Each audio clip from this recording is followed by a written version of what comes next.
আমার বান্দাদের কি মর্যাদা, যাও যাও তার জীবনের সব গুনাহ আমি ক্ষমা করে দিয়েছি, সুবহানাল্লাহ কোন। এই উপাস থাকার কারণে জীবনের সব গুনাহ ক্ষমা করে দিয়েছি। এই কারণে বিশ্বনবী বলেন আস-সাওমুলি, রোজা হলো স্বয়ং আল্লাহর জন্য, সুবহানাল্লাহ কোন। সুবহানাল্লাহ। এই রোজাগুলো কেন এসেছে? লাআল্লাকুম তাত্তাকুন, যেন আমরা কি হতে পারি, তাকওয়ালা হতে পারি, মুমিন হতে পারি, সুবহানাল্লাহ কোন। রমজান শব্দটা রামদুন শব্দ থেকে এসেছে, কি থেকে? রা মিম দ, রামদুন। রামদুন শব্দটা হচ্ছে জ্বালিয়ে দেওয়া, পুড়িয়ে দেওয়া, কয়লা কয়লা করে দেওয়া। আমরা বললাম আল্লাহ কি জ্বালিয়ে দেওয়া, কি পুড়িয়ে দেওয়া? আল্লাহ বললেন শোনো, রমজান শব্দের অর্থ হচ্ছে জ্বালিয়ে দেওয়া, পুড়িয়ে দেওয়া। সারা বছর যে গুনাহ করেছ ওই গুনাহগুলো আমি আল্লাহ রমজান মাসে তোমাদেরকে ক্ষমা করে দিই। সারা জীবন যে গুনাহ করেছে পুরো এক বছরে, এই রমজানে উছিলা তোমাদের সব গুনাহ আমি জ্বালিয়ে দিই, সুবহানাল্লাহ কোন। আমাদের জীবনে গুনাহ আছে না নাই?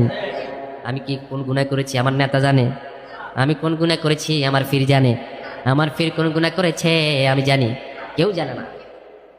এই কারণে কবি বললেন পৃথিবী না জানো আমি তো জানি, আমি কি পাপ করেছি হায়, আমার পাপের করলে বিচার, বাছার উপায় নাই আমার, দয়াময় প্রভু মাফ করো আমায়, মাফ করো আমায়, দয়াময় আল্লাহ মাফ করো আমায়, মাফ করো আমায়, সুবহানাল্লাহ কর, আরো জোরে কর।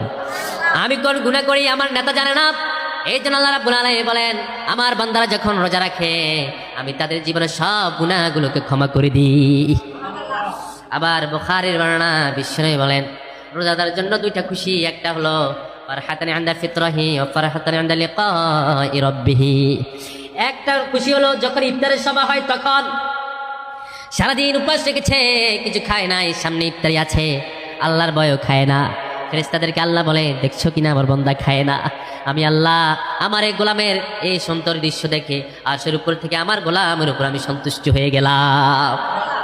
শুধু আরশের উপর থেকে সন্তুষ্টি হয় না, আল্লাহ বলেন আমার এই রোজাদারের মুখের মাঝে সারাদিন উপোস থাকার কারণে যে গন্ধ আছে, গন্ধ হয় কি হয় না? আরো যেরকম হয় কি হয় না?